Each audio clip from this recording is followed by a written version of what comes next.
di kota yang sangat saya cintai ini, saya mau menyampaikan kepada Pak Anies bahwa mungkin Bapak tidak akan ingat saya. Tapi sejak 7 tahun lalu, saya akan selalu ingat Bapak. Karena izin memperkenalkan diri Pak, saya Sarah Ardiwinata, Ketua OSIS SMA 8 Bandung, yang 7 tahun lalu pernah dibuat penangis oleh Mendikbudnya, karena digagalkan untuk menjalankan ospek yang sudah dia konsep sedemikian rupa, dan itu saya Pak.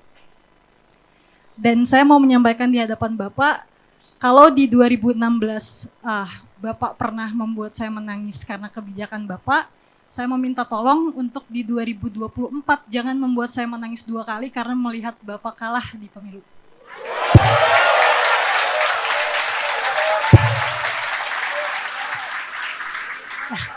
Jadi izin Akang Teteh, Bapak Ibu izin. Saya masih deg-degan ini.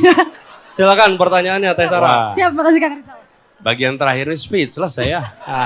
Mau jawab apa lagi gitu ya? Masih deg-degan. Ya. Ya, baik, mungkin langsung saja ke pertanyaan Pak. Karena saya udah janji nggak ada follow up question, saya langsung bertanya 2 pertanyaan. Mewakili kaum muda yang ada di kota Bandung ini, saya ingin bertanya Pak, mungkin anak muda identik dengan mereka yang jogetnya paling asik, atau mereka yang selalu nanyanya ringan-ringan, lucu-lucu. Padahal yang ingin saya tegaskan mungkin sekali lagi di kota Bandung, di hadapan Akang Teteh, di hadapan Bapak yang saya sangat hormati, bahwa anak muda bukan tentang mereka yang hanya joget-joget saja.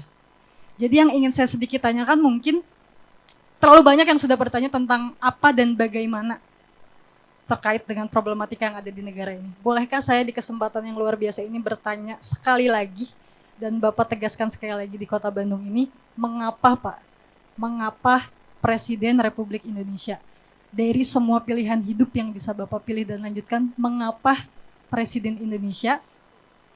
Dan yang kedua, saya tidak akan bertanya isu spesifik Pak Anies, tapi saya ingin di masa kampanye ini yang memang pasar dan lapangannya adalah menawarkan gagasan, ide yang konteksnya adalah baru akan terlaksana ketika memang Bapak sudah menang.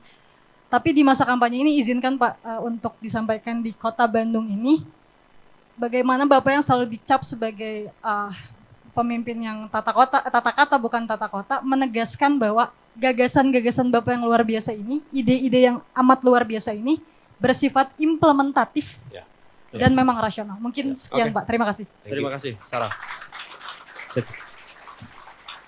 Ya. Silakan Kang Anies. Gini, Sarah makasih. Pertama tentang mengapa memilih presiden dari segitu banyak opsi. Begini Sarah, kalau saya menyiapkan, maka saya akan mencari dana, saya akan mencari partai, lalu saya akan mencoba bagaimana caranya menjadi calon presiden. Saya ini sedang bertugas di Jakarta, menjadi gubernur. Kemudian saya dipanggil untuk menjadi calon presiden. Yang mengundang adalah Partai Nasdem yang tidak mendukung saya dalam Pilkada 2016-2017. Justru yang mengundang. Jadi saya ini diundang. Nah saya selalu katakan, saya kalau ada panggilan tugas untuk mengurusi bangsa ini, saya akan bilang ya, saya siap.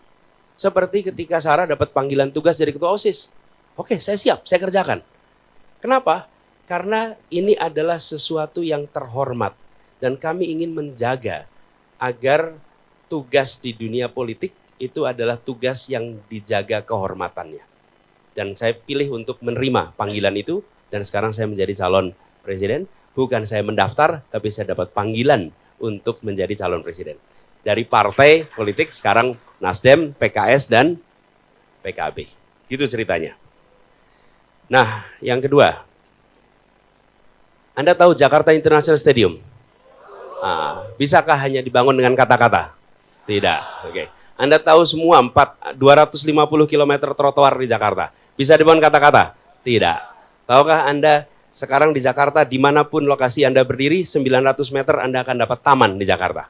Dan di Jakarta kita membangun sekolah net zero school. Pertama di Indonesia kita bangun di Jakarta. Semua sekolah baru di Jakarta net zero school. Nggak bisa kata-kata. Jadi yang saya ingin sampaikan adalah, ya alhamdulillah Tuhan memberkati, Tuhan memberikan taufik, memberikan petunjuk sehingga saya bisa mengkomunikasikan gagasan. Allah yang berikan itu semua. Itu bukan buatan saya.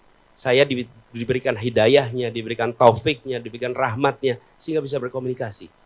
tapi juga alhamdulillah Allah berikan saya kemudahan untuk bisa bergerak bersama teman-teman di dalam mengeksekusi. Karena itu kami selalu sampaikan 3 hal. Gagasan, narasi, karya. Ujungnya karya. Dan kalau mau lihat kepemimpinan ke depan di masa kampanye, saya usul nih, betul sekali katakan Sarah. Sarah tadi mengatakan, semua mengatakan tentang besok. Padahal yang dikatakan tentang besok itu baru bisa diketahui kalau terpilih, bukan? Betul. Karena itu dalam memilih, jangan hanya lihat visi misi. Lihatlah rekam jejaknya, rekam karyanya, rekam gagasannya, rekam kepemimpinannya. Ini mendadak pemimpin atau udah dari dulu pemimpin? Ini instan pemimpin atau dari dulu dia pemimpin? Ini dari dulu sudah berkarya untuk masyarakatnya atau mendadak berkarya untuk masyarakatnya? Betul tidak? Lihat rekam karyanya, rekam pikirannya, rekam prestasinya. Karena masa lalu adalah prediktor terbaik untuk masa depan. Oke. Masa lalu prediktor. Jadi kalau Anda memprediksi seseorang, jangan tanya besok mau ngapain. Oh, dia bisa ngarang. Dan dia bisa memberikan jawaban yang membuat kita semua terpesona mau ngapain. Oh, dia bisa ngarang. Dan dia bisa memberikan jawaban yang membuat kita semua terpesona. Tapi kalau ditanya apa yang sudah Anda kerjakan, maka dia tidak bisa bohong dan tidak. Terima kasih, Teh Sarah. Oke.